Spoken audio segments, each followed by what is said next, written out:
Baik, Assalamualaikum, selamat pagi anak-anak sekalian. Pada kesempatan minggu lalu, kita sudah membahas 5 teori terkait dengan pembentukan kelompok sosial. Nah, sekarang kita akan bahas 3 lagi dari teori pembentukan kelompok sosial itu. Gampang sekali. Nah, kita masuk ke teori yang keenam. Kemarin kan kelima ya. Yang keenam, itu ada teori kedekatan. Teori kedekatan ini menyatakan bahwa seseorang berkelompok dengan orang lain disebabkan adanya kedekatan ruang dan daerah. Jadi karena tempatnya mereka tinggal berdekatan, itu bisa mendorong mereka untuk berkelompok dengan orang lain. Perhatikan gambar di bawah.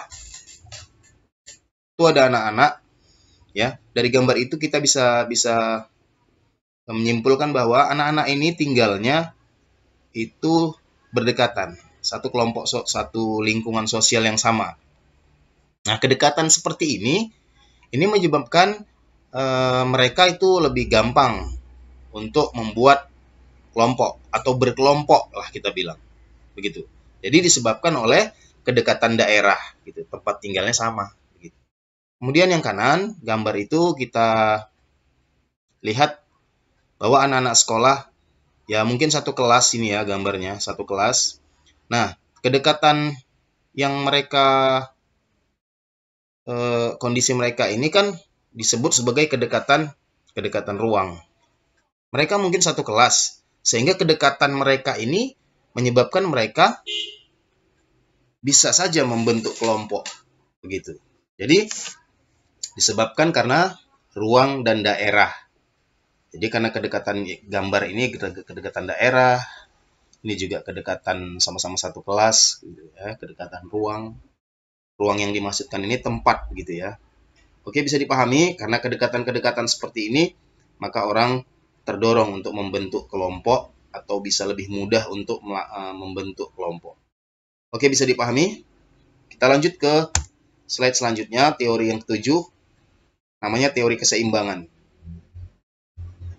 Teori ini berasumsi itu beranggapan bahwa seseorang tertarik untuk berkelompok dengan orang lain itu atas dasar kesamaan-kesamaan tertentu. Ya, kesamaan-kesamaan tertentu. Bisa saja kesamaan itu karena misalnya kesamaan dalam menyikapi sebuah persoalan, bisa aja. Mungkin kesamaan agama, mungkin kesamaan ideologi, kesamaan gaya hidup, pekerjaan, status sosial, dan lain sebagainya. Ada kesamaan-kesamaan, banyak kesamaan-kesamaan yang menyebabkan orang jadi tertarik untuk berkelompok. Perhatikan gambar di bawah. Gambar yang kiri atas tuh gambar apa? Ya, gambar nelayan. Perhatikan, mereka ada kesamaan, berarti mereka sama-sama nelayan. Sehingga karena mereka sama-sama nelayan, mungkin mereka bisa saja lebih mudah untuk berkelompok atau tertarik untuk berkelompok. Nah, perhatikan yang kanan atas, disebabkan oleh kesamaan agama. Ya, sama-sama orang Islam. Sehingga mereka bisa saja tertarik untuk lebih mudah berkelompok. Perhatikan yang kiri bawah. Kalau kalian lihat itu gambar itu kesamaan apa itu? Ayo, kesamaan? Kesamaan? Iya, kesamaan status sosial. Kesamaan status sosial, mungkin sama-sama orang kaya gitu ya, sama-sama orang kaya, punya mobil Mercy, punya jet pribadi pula gitu. Kesamaan ini yang membuat mereka tertarik untuk berkelompok begitu. Oke, perhatikan yang kanan bawah. Ini ada gambar orang sedang minum bir. Cheers, begitu. Nah, ini kalau dari gambar ini tuh kesamaan apa itu? Berkelompok karena kesamaan? Iya, kesamaan gaya hidup. Kesamaan gaya hidup. Ini kan mungkin mereka sama-sama orang yang ya suka minum bir gitu ya. Kalau udah senggang waktu, ya minum bir. Oh, cheers, pak, katanya minum gitu kan. Kesamaan gaya hidup gitu. Jadi ada banyak kesamaan-kesamaan lain mungkin yang menyebabkan orang tertarik untuk berkelompok dengan orang lain. Ya, kita kan kadang-kadang kita merasa bahwa kalau kita ada kesamaan sama orang rasanya terus mau deket gitu. Terus macam mau, udahlah kita jadi kawan lah, berkelompok lah gitu. Seperti itulah yang disebutkan dalam teori keseimbangan ini. Oke, kita lanjut satu teori lagi. Teori pembentukan beralasan. Nah, teori ini itu menyatakan bahwa individu bergabung dengan satu kelompok, ya kan? Individu bergabung dengan satu kelompok itu karena ada alasan-alasan tertentu, begitu. Nah, apa saja alasannya? Kita lihat dalam teori pembentukan beralasan. Alasan yang pertama, orang berkelompok itu disebut deliberate formation. Kelompok ini dibentuk berdasarkan pertimbangan tertentu seperti mendukung pencapaian tujuan. Perhatikan gambar di bawah, gambar koperasi.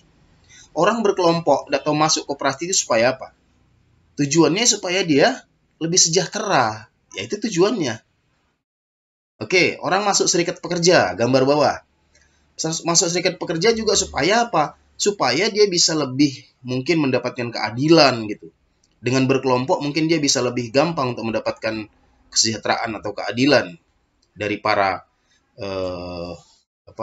dari para majikan misalnya gitu. Oke, itu alasan yang pertama. Alasan yang kedua, spontaneous formation. Nah, kalau ini kelompoknya dibentuk secara spontan, nggak ada rencana-rencana dulu. Perhatikan gambarnya yang bawah. Ini orang ngerjain PR ini nggak mesti direncana-rencanakan. Nanti kita akan begini ya, berkelompok enggak. Dia bilang aja, woi, yuk ngerjain ini yuk, ngerjain PR sama-sama yuk. Oh yuk, aku pun mau sharing juga sama kau nih, ada yang nggak tahu gitu. Sehingga mereka bekerja sama untuk mengerjakan tugas guru. Perhatikan yang kanan gambarnya, ini anak-anak juga. Ini yang penting kalau main bola seperti ini, yuk 5 lawan 5 gitu.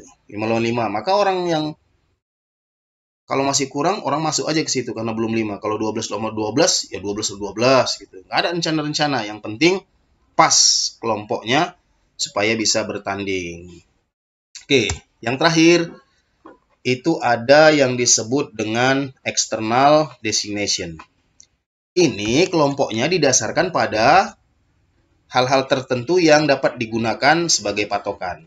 Nah, orang mau berkelompok, patokannya apa? Itulah dia. Apa patokannya? Patokannya kulit hitam. Maka kita akan bilang, orang yang berkulit hitam silakan menyingkir ke kiri. Maka orang yang kulitnya merasa hitam, ke kiri dia. Nah, itu patokannya. Nah, yang kanan, atas dasar apa ini? Atas dasar jenis kelamin, misal laki-laki. Oke, yang laki-laki tolong ke belakang semua, misalnya gitu.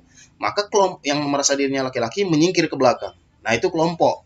Kelompok yang disebut sebagai didasarkan pada jenis kelamin. Kalau yang bawah, ini didasarkan pada minat. Pada minat gitu. Minat musik. Jadi kalau orang rame kita bilang, saudara-saudara yang hobinya atau minatnya bermain musik atau bermain gitar, tolong menyingkir ke kiri. Maka orang yang merasa dirinya minat musik atau minat main gitar, dia akan menyingkir ke kiri gitu. Orang yang minatnya berenang ke kanan gitu. Jadi pembentukan kelompok itu didasarkan pada minat kalau yang gambar ini. Nah, jadi ada banyak dasar lain yang dijadikan patokan untuk membentuk satu kelompok. Oke, paham? Oke, bagus.